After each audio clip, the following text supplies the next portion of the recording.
And Pierre Poilievre came to my riding, and I said, that's the kind of leadership we need. I'm sick and tired of this Liberal government sacrificing my future.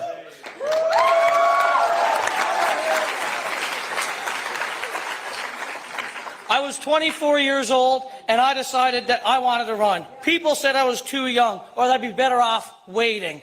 But older people would tell us we are the future. Oh, you're the future. I'm here today to tell you guys, to tell all of us, we're not only the future, we're today. The young men and women that went overseas, that fought for this country, the young tech brains that have molded our whole country, our whole world has been founded on the vision and the passion and the drive of young people. And we can feel that here tonight. And I have no doubt in my mind that this room will continue to change our nation, because we are not going to let this Liberal government sacrifice our future.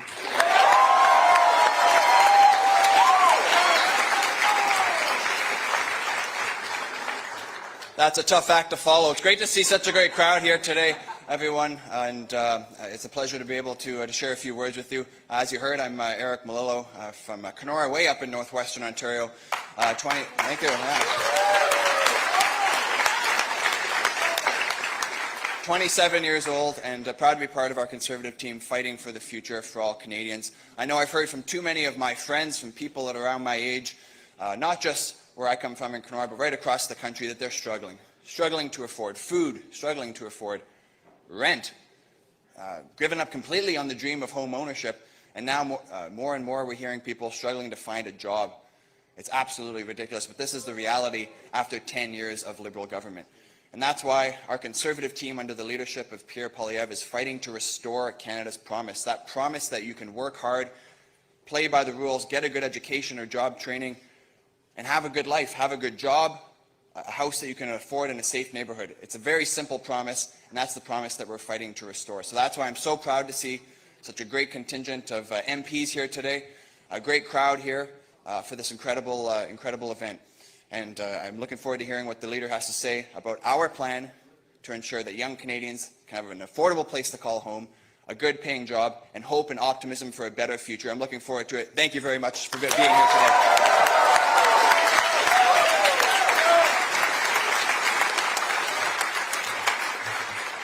Those are the guys fighting in Ottawa every single day for the things that you want. We're proud to call them friends, we're proud to call them colleagues, and we're proud to see what they're going to do to restore this country's promise. And look, I was in a campus club. I know that lots of you probably got into this room because you once walked through the doors of a campus club. So the next person that I'm going to introduce is someone I'm really, really proud of, somebody I'm really, really proud to know and to call a friend. Angelique Covino is the president of U of T Mississauga's Conservatives, and she's here to take over.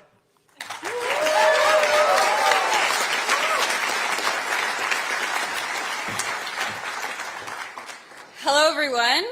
My name is Angelina Covino. I am the president of the UTM Conservatives. I believe in the importance of empowering youth voices within the Conservative movement and ensuring that our concerns are heard and represented in shaping Canada's future. Most of us here know firsthand how bad the situation is. We've seen the brutal job market for students and recent grads, inflation that drove the cost of living higher than we've ever known, and a housing market so bleak that many young people have given up hope of owning a home. That is why today I am proud to introduce the only leader fighting to restore our nation's promise for young Conservatives and Canadians. Pierre Poilievre grew up in Alberta as the adopted son of 2 school teachers. He lives in Ottawa with his wife, Anaida, and their children, Valentina and Cruz. As a member of Parliament and former minister, he helped the previous Conservative government cut taxes, balance budgets, deliver affordable homes, and crack down on crime and corruption. When he was housing minister, the average home cost $450,000, and the average one-bedroom rent was just $970. After Liberals doubled housing costs, inflated food prices, and unleashed crime on our streets, Pierre is fighting back. His purpose is a Canada where young people can find good jobs to buy affordable food and homes on a safe street. Ladies and gentlemen, the leader of the Conservative Party of Canada and His Majesty's loyal opposition, Pierre Poilievre.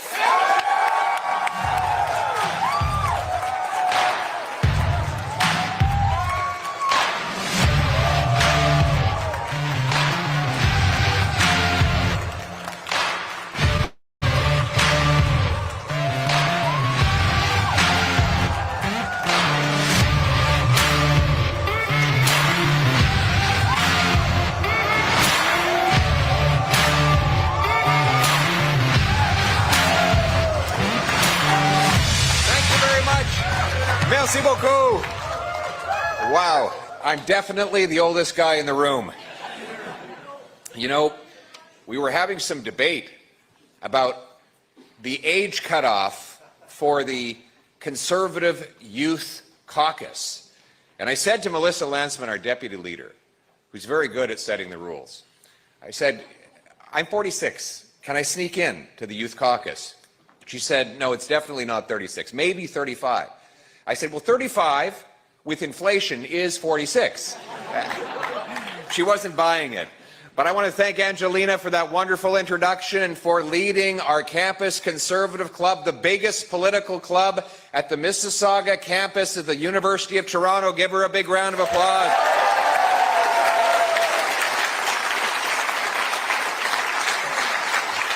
Angelina, like all our young Conservatives, are fighting for homes, jobs, and hope, and they refuse to sacrifice their future to the Liberal government.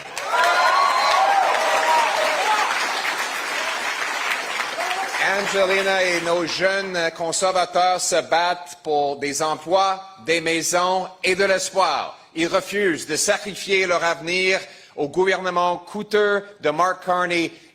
Ils insistent d'avoir la promesse du Canada, et c'est la raison pour laquelle nous sommes ici aujourd'hui. I want to thank all of you for being here, all these young people. We know that you all must be young because you're here listening to a speech about economics from a middle-aged or an aging politician rather than spending your evening trying to get approved for a $900,000 mortgage on a 400-square-foot apartment. Maybe you're here today for the free snacks. Do we have some free snacks? Yeah. I don't blame you. I mean, we're in a time when a good meal is considered to be a juice box and a granola bar after Liberals doubled the cost of food and doubled in fact, what they did is they doubled the debt that you're going to have to inherit as the youth. And it's no coincidence that when they doubled the debt, they actually doubled the food bank lineups and doubled housing costs. These things go together. Mark Carney and the Liberals are spending your tomorrow on their today with their irresponsible, costly big government policies. You know, Liberals tell us all that we shouldn't be talking about these substantive issues like debt and costs and inflation and jobs. They say that young people are only interested in vibes, like the vibe you get when you see that your rent is now $2,000 a month, or when you get to the checkout and you realize you have to put an item back on the shelf because your bank account has run empty before you finished making your purchase. Those are the types of vibes that we've gotten used to after 10 years of costly Liberal government. But Mark Carney promised there would be different vibes, that he was going to be a tight-fisted banker, and that he promised that he was going to move with unimaginable speed to do all of the opposite things that he talked about and that his party did for the prior 10 years. So now that it's been 7 months, it's a good time to review the promises that he's made and which have been kept. He promised we'd have the fastest growing economy in the G7. He delivered the fastest shrinking economy in the G7. He promised to double home building. His housing agency says home building is going to drop by 13%. He promised that he would be judged by the prices at the grocery store. He delivered. More expensive food. In fact, food prices are rising twice as fast as the Bank of Canada's target. And we just learned that 7% more people will be lined up at food banks this year than last year. This is after Liberals already doubled their lineups at those food banks. He promised he would negotiate a win with President Trump and get a deal by July 21st. Still no win, still no deal, still no elbows, still no jobs, my friends. He promised that he would change everything. In fact, everything is getting worse. You know, they tell us, though, they're just about to do all of these great things. That's the just about party, right? They remind me of the student you all know who is just about to stop procrastinating on that essay. Next week, he's going to stop procrastinating on that essay. Or it reminds me of when we used to go to the student pub at the University of Calgary, and there was that sign on the wall that said, "Free beer tomorrow." So you showed up tomorrow, and it still said, "Free beer tomorrow." But tomorrow never came, and beer prices would just keep going up and up and up. It reminds me of the lady who got married for her 4th time. And as she was leaving the wedding hall and driving with her new husband to the hotel, she said, "I'm feeling a little bit nervous." He said, "Why?" She said, "This is my first time being with a man." And he said, "Well, how is that possible? You've been married 3 times already." And she said, "Well, each of my prior husbands had a condition.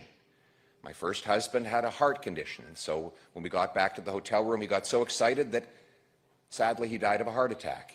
My second husband had an eye condition. And so he didn't see a tree as he was driving back to the hotel, and he hit it and didn't survive the crash." And the man said, "What about your third husband? What was his condition?" She said, "Well, he was a liberal." And so every night he would just sit at the end of the bed and promise how good it would one day be.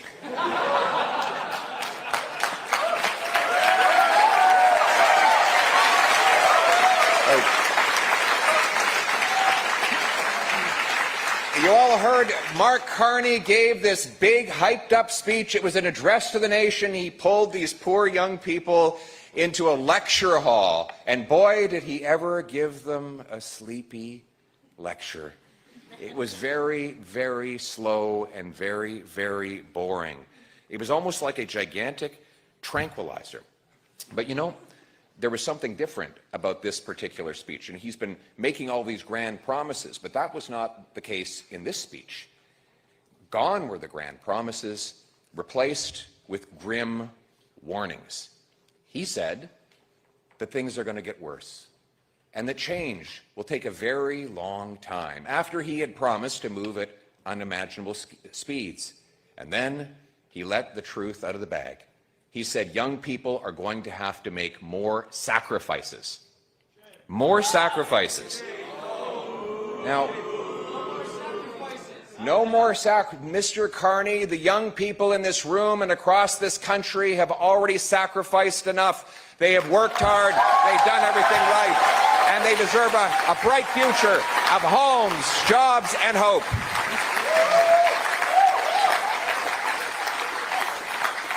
Think of what you've already sacrificed for this costly Liberal government. You've sacrificed home ownership after they doubled the cost of buying a home. You've sacrificed your nutrition and health after Liberal food inflation drove up the costs at the grocery store. You sacrificed your paycheck at the altar of high Liberal income taxes. You sacrificed even your job to employment-killing taxes, red tape, and temporary foreign worker programs. In fact, this generation, and I mean this literally, this generation has sacrificed more than any, this young generation, I mean, has sacrificed more than any generation since the Second World War. There is no doubt in my mind that all of you are working harder and longer for less than your parents and probably your grandparents. And it hasn't been since the heroes that won us our freedom in the 40s that we have seen a generation work so hard and so long for so little. And all because of Liberal policies that have deprived you of the basics that you should have been able to take for granted here in Canada. Let's start with jobs. Youth unemployment today is 15%, the highest in a decade and a half. It is up from 13.7 when Mark Carney took office only 7 months ago, after he promised he would create more jobs. In fact, it's worse than that. It's not just the unemployment rate.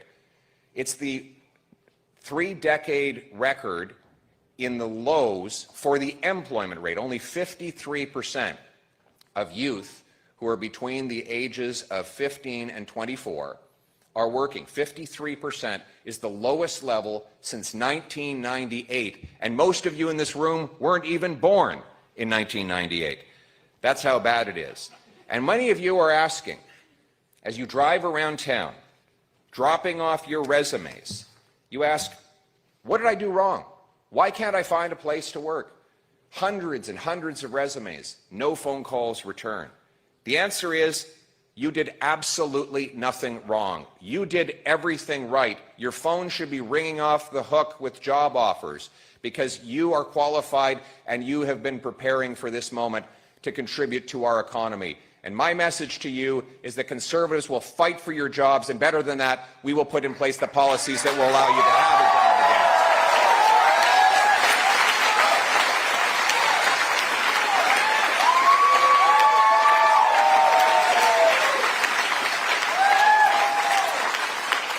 And I want to invite up on this stage an incredible young man, Liam. Liam, get up here and tell us about the state of jobs in this country. Where's Liam? There's Liam. Come on up here, Liam. Give Liam a round of applause.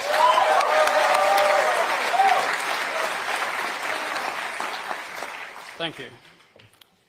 Many of my friends have shared the same story, sending out countless hundreds of applications, only to receive a handful of responses. In my first year of university, I was lucky enough to obtain a full-time internship that paid.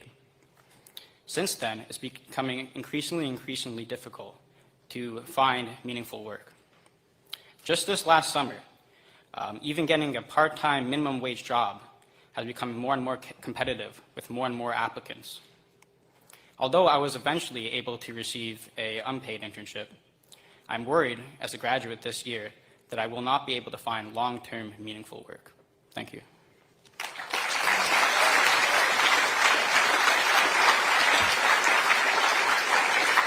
Tragically, a story that's all too common, but Liam, we're here with a message of hope. We are not going to let the Liberals sacrifice your future. You will have a great job and you will bring home great pay and have a beautiful future. Thank you very much, Liam.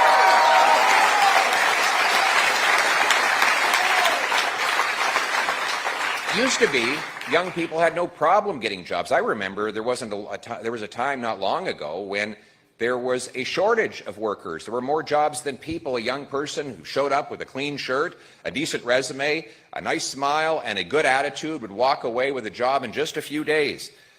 But today, that entire equation has changed. As we've seen that jobs have been blocked and killed by Liberal taxes that make our small businesses uncompetitive. They brought in anti-energy and resource laws that prevent us from digging mines, building pipelines, and generating other major private sector economic activity. And then they have further replaced Canadian workers with low-wage temporary foreign workers that drive down wages to profit Mark Carney's corporate lobbyist friends at the expense of Canadian youth. And speaking of newcomers, our young people who come from around the world with qualifications as doctors, engineers, nurses, and architects are banned from effectively working in the professions for which we need them by bureaucratic gatekeepers that won't grant them a license to practice, even though they are well qualified. Thank you. Thank you. So while we have young immigrant doctors who are forced to drive Uber, we have 6 million Canadians who don't have a doctor. This is insane. You know, they say in Toronto, if you have a heart attack, don't call 911, call an Uber because the driver is probably a doctor. And yet we block those brilliant young immigrants from working in the field for which we so desperately need them. And speaking of our immigration system, we had the best immigration system in the world, where we brought people in reasonable numbers that we could absorb into our jobs, our health care, and our housing market. But Liberals totally destroyed the system with chaos, numbers that were too high, and without doing proper criminal background checks on people coming to this country. And this has served nobody, not newcomers, not multi-generational Canadians, not our economy, housing market, or health care. And our young people have suffered the most. Young people in Canada are welcoming, and we want to bring people, the best people from around the world, but we should only do it in the right numbers, in numbers we can absorb, so that we can have housing, health care, and jobs for all.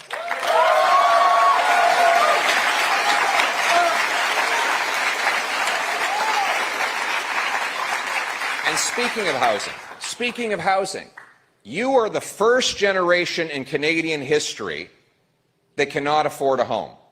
It used to be taken for granted that if you got a good job right out of school, you paid off your student debts quickly, you could buy a house and start a family in your 20s. It was normal for 26 and 27-year-old couples to own a house with a yard and space in a safe neighborhood. That is what we took for granted in this country. But over the last decade, Liberals have literally doubled the cost of housing, with regulatory red tape that blocks home builders from building, high taxes that make up more than a third of the cost of a new home, and by delaying building permits, so it now takes 7 years to get a subdivision approved. Now, obviously, that hurts everyone, but the young people are harmed the most. And look at the state of our housing market after 10 years of Liberal promises. Today, we have rent exploding. Young people are paying more and more for smaller spaces. Almost 60% of young Canadians worry that they will not, 60% of all Canadians worry they won't be able to keep up with their rent or mortgage and might actually face the loss of their home altogether. A majority of Canadians, 55%, say that they are giving up on home ownership. In fact, a recent poll by Abacus Data found that a majority of Canadians have now accepted that they will live in a smaller house, further away from their jobs, and in a lower quality. My friends, maybe this is what Mark Carney was trying to do with his hypnotic speech. He was trying to lull you into accepting a worse quality of life. And this is what worries me the most about Liberals. It's not just that they've allowed crime and chaos and joblessness to rage out of control. It's not that they have broken our immigration system. They've done all those things. My worry is that they are going to try and get Canadians to accept this permanent reduction in our quality of life, so that their electoral strategy to win re-election is not one of hope, but one of deliberate hopelessness, to tell you that better is not possible after they ran an entire campaign promising that better was possible. My friends, my message to you here today is that you don't have to accept a reduction in your quality of life or in the expectations of your future. You deserve better than this, and we will deliver better than this.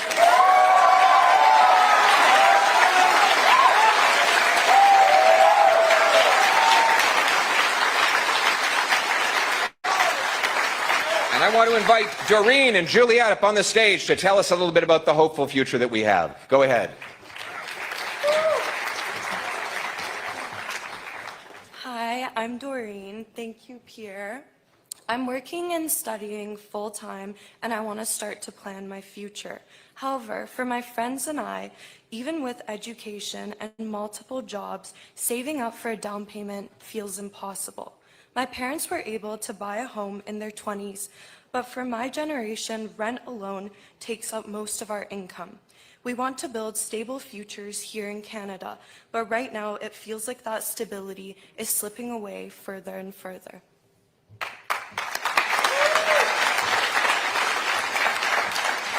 And I have to say, I'm part of the group that's worried. I don't see how I can plan to have my career and life here. It's just becoming a much more distant dream for me. I'm studying pre-med health sciences, and I want to become a Canadian doctor because I care about people and I want to serve my community. But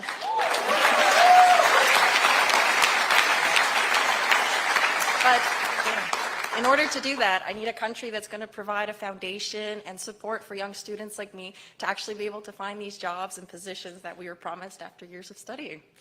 Absolutely. Friends, give it up for Doreen and Juliette.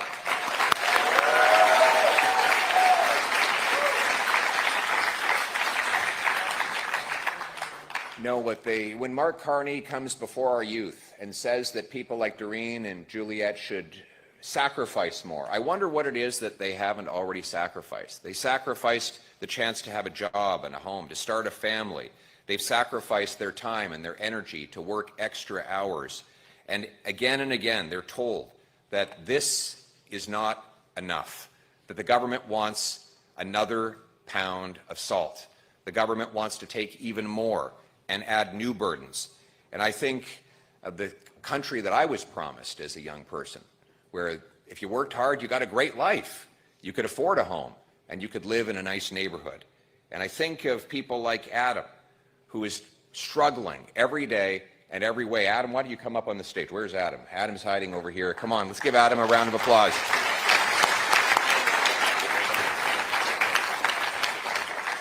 Hello, everybody. Mr. Poilievre, thank you for calling me up.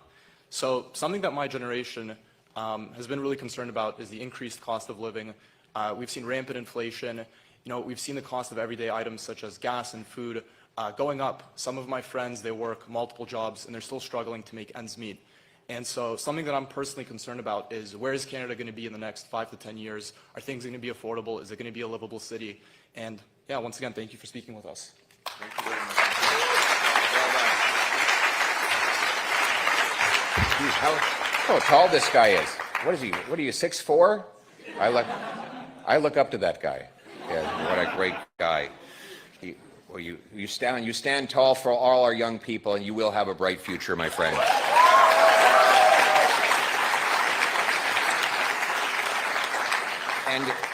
And I want to invite up someone else to talk about how we're going to have more jobs for our youth, jobs and paychecks that will allow them to pay the bills. Everyone give a big round of applause and a warm welcome to Ben Cochran. Ben.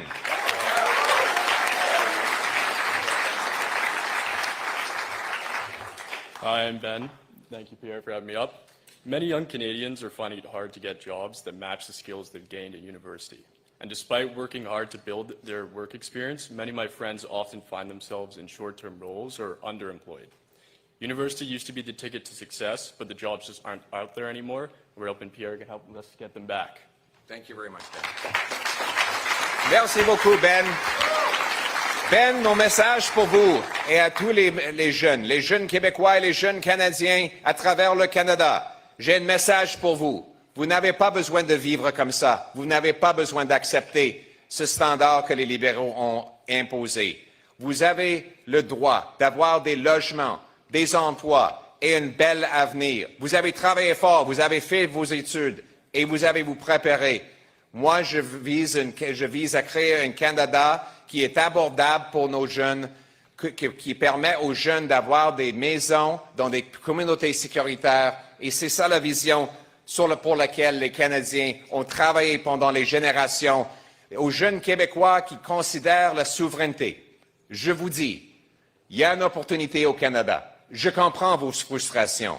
Vous voyez un Canada où c'est trop cher d'avoir une maison, où notre identité est fracturée par un gouvernement qui dit que nous n'avons pas une identité nationale. Mon message, c'est les Canadiens, les jeunes Canadiens, devraient s'unir pour un meilleur avenir qui récompense le travail et qui permet à chacun la liberté d'acheter une maison et d'avoir accès à la propriété. C'est ça le bel avenir que nous allons bâtir ensemble.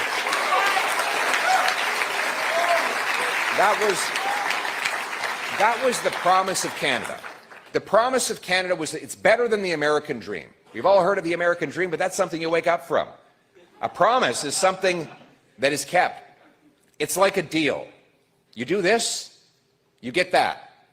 And that's what brought so many waves of immigrants from around the world. It's what allowed so many generations of Canadians to start at the bottom and climb to the top.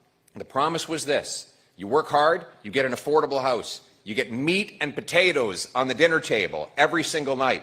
When your head hits the pillow, you know that you're going to be safe as you sleep and that your car will still be in the driveway when you wake up in the morning.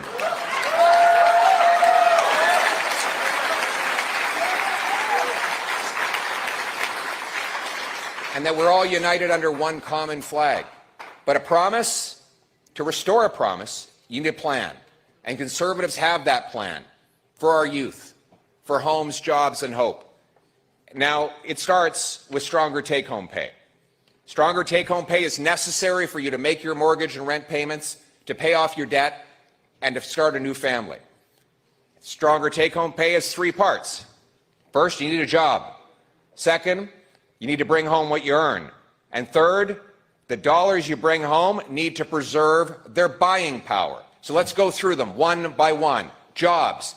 We as Conservatives are going to unleash the free enterprise system to generate the high-paying jobs and opportunity that will not only put food on your table, but will allow you to produce the goods and services that our economy needs. That starts with unlocking the trillions of dollars of riches that are right beneath our feet. We should be the richest nation on earth. We have the 3rd biggest supply of oil. We're the 5th biggest in natural gas.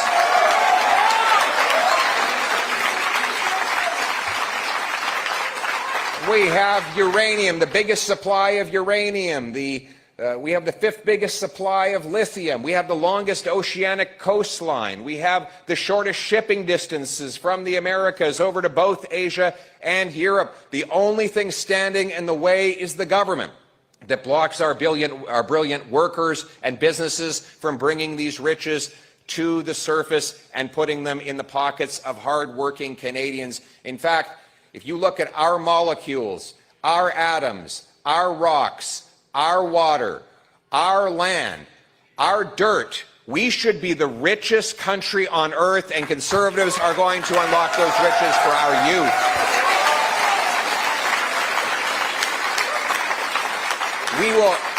We will rapidly repeal liberal anti-development laws. C-69, gone. We're going to approve pipelines to build with Canadian steel, to take Canadian energy to Canadian markets. We're going to get rid of the ban on shipping oil off the northwest coast of British Columbia. If the Americans can ship oil through those waters, we can do it better, safer, and more effectively.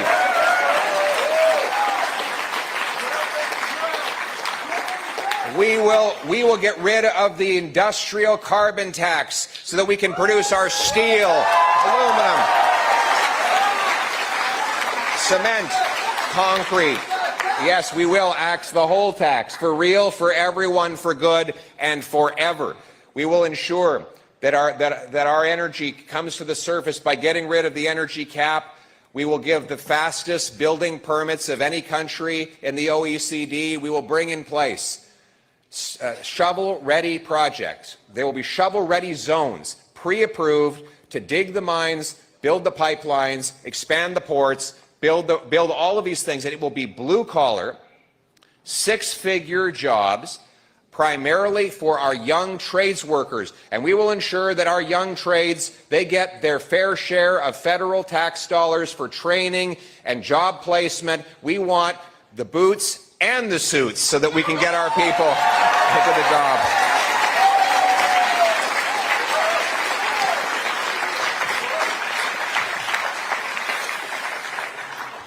And we're going to make sure that Canadian jobs go to Canadian workers. Right now, Canadian jobs go to Canadian workers.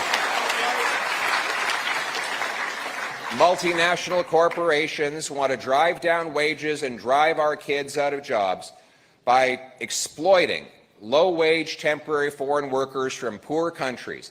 Now, Mark Carney was asked about my idea to solve this problem.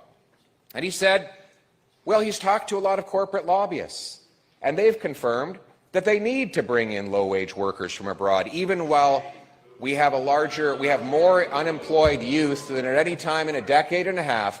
Carney's corporate cronies say they need to bring the jobs to low-wage temporary foreign workers. Now, let's be clear. These temporary foreign workers, they're good people. They're decent. They just want the best for themselves. But we cannot bring in people from abroad to fill jobs that we do not have ourselves.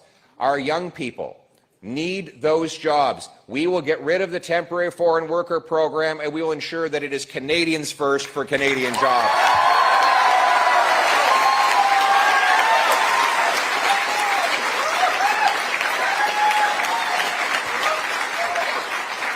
And then you need to be able to take home the paycheck that you earned. Right now, you're spending more money on taxes than on food, clothing, and shelter combined. No good deed goes unpunished in Liberal Canada. You know, I saw this incredible meme of this man sitting with his boy in a park, and the boy was bawling his eyes out, and the boy had said in the speech bubble, he said, "Dad, what is an income tax form?" And his dad said, "Well, it's kind of like your school report card, except the opposite. The harder you work, the worse you do." Right? Income tax is the fine you pay for the crime of working hard. And you young people see it every day. You go in, You earn a paycheck, and then you do the extra hours. You get paid the overtime. And when you get that paycheck, what do you find out? That the government took the biggest bite of all. They contributed nothing to your work, and yet they get the biggest paycheck. They get the biggest part of your paycheck. Conservatives are going to cut income tax so that your hard work pays off and you bring home more of each dollar you earn.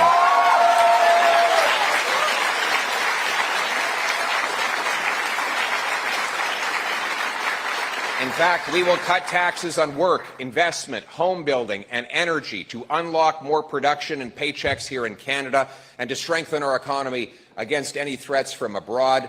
But we also need to make sure that your dollar has buying power. And Mark Carney and the Liberals have destroyed that with inflation. Inflation is the worst tax of all. It is an immoral tax because it takes from the poorest people, especially young people. Why are young people the hardest hit by inflation? Because you've not had the time to build up inflation-proof assets that protect you against the attack on your buying power. You live off cash. The money that comes from your paycheck is the money that you use to buy things. And when every year that money buys you less, you're getting poorer despite working harder. Why does inflation happen? Too much money chasing too few goods. It's very simple. If you have an economy with 10 apples and $10, it's $1 an apple. If you double the number of dollars to 20 and you still only have 10 apples, you're not twice as rich. It's just that each apple costs twice as much. Liberals have grown our money supply from $1.8 trillion to $2.5 trillion in the last 5 years. That's a 40% increase in the money supply, during which time the real economy has only grown by 4 or 5%. In other words, they're growing the money 10 times faster than they grow the stuff that money buys. Great news for Brookfield, by the way. No, I'm telling you, their CEO actually says, it's on tape, the CEO of Brookfield, Mark Carney's company, in which he continues to have tax-protected interests, actually said Brookfield profits off high inflation because they can raise the rent on all their tenants. So Mark Carney and the privileged liberal elite get rich off the same inflation that makes you poor. That is an ultimate conflict of interest that means that he is better off when Canadian youth are worse off. It is disgusting, actually. It is disgusting. But the good news is Conservatives are not only fighting to put an end to his profiteering, we are going to cap government spending and cut government waste, cutting bureaucracy, consultants, foreign aid, handouts to phony refugees, corporate welfare, so that we can bring down deficits, stop printing money, and bring back the purchasing power of the dollar.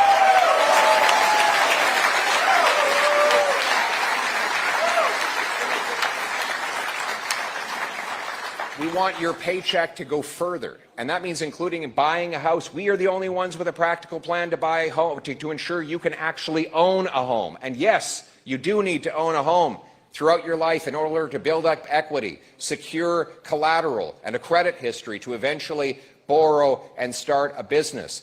And to have a home, we need to build more homes. Why don't we have the homes? Bureaucratic gatekeepers stand in the way. Conservatives will incentivize municipalities to speed up permits, free up land, and cut development taxes. We will get rid of all federal taxes on home building. In fact, we will sit down with every level of government and set out a plan to eliminate all taxes on home building to bring down the cost of a new home by hundreds of thousands of dollars.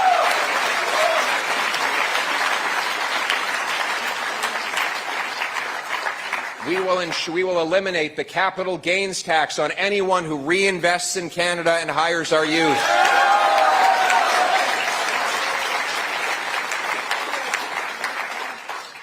And you know, I look across and I look at the young people I see today, and so often I see a sense of hopelessness and despair. And you know, I want you to know that I see you. Conservatives see you. We see the sadness in your voice, the hopelessness on your face, those big, dark bags under your eyes as you've gone out to deliver one more Uber Eats delivery so that you can pay your rent. We as Conservatives know what you're going through, and we know that you've done everything right. We know that many of you have fallen into a life of addiction because of that hopelessness. Fentanyl has taken 50,000 lives, most of them young people. And our government gives out more and more drugs and goes softer and softer on the killers who hand out those drugs. We are going to protect our youth from drugs. To the mothers of Canada, know this: we will protect your kids from drugs. We will fight for your kids' future.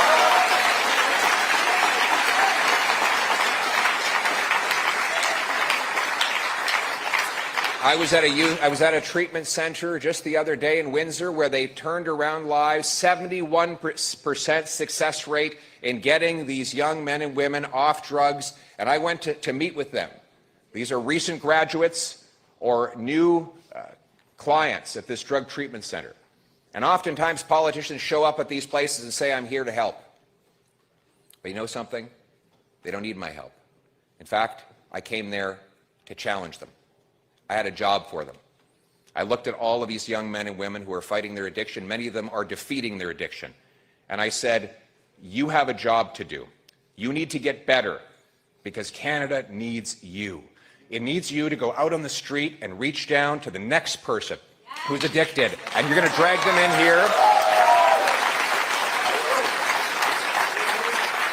And you're going to get them off drugs, and then they're going to go out into the street, and they're going to bring someone else in here, and we're going to get that person off drugs, and we're going to save every one of our brothers and sisters and friends and neighbors, and we're going to give them hope. That's what this country needs now more than ever. We need a country where people can get back up on their feet, where they can dream again, when they can believe that their dreams are possible. And so our message tonight is exactly the opposite of what youth heard in that somber, dystopic speech from Mark Carney.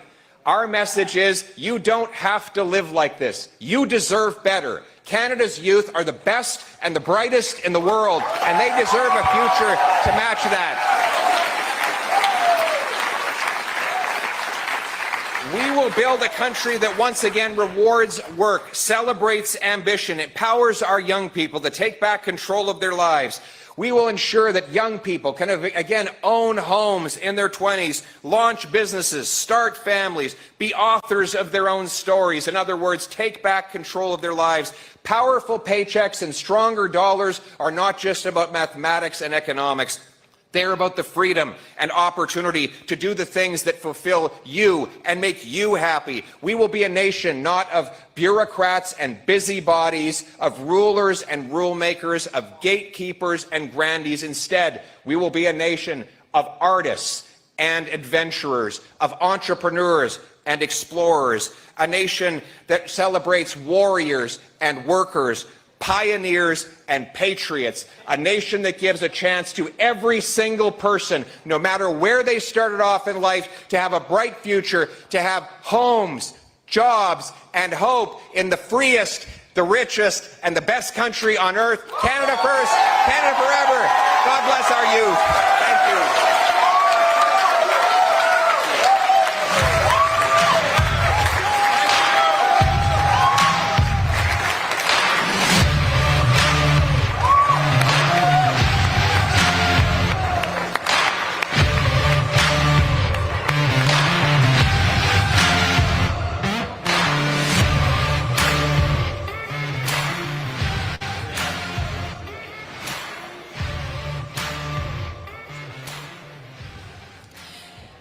So who is ready for a bright future under a Conservative government?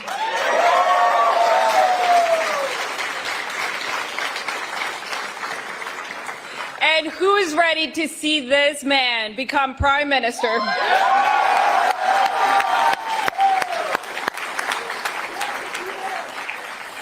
You know, we don't need a Prime Minister telling us to give up. We don't need a Prime Minister telling us to continue to sacrifice even more for their failed policies. We don't need a Prime Minister to tell us that our future is not going to be as good as his past. We need a Prime Minister who believes in us, who's willing to fight for us and not give up until the job is done. And I have full confidence that Pierre Poilievre is the Prime Minister that we need. Because we don't only need jobs. When I look at youth I see youth creating those jobs and taking charge of our future, because I know we're up to the challenge. So if you want a picture with Pierre Poilievre, please line up along the wall in the back. You will see the flags, but also please speak to one of our representatives so you can get connected and get a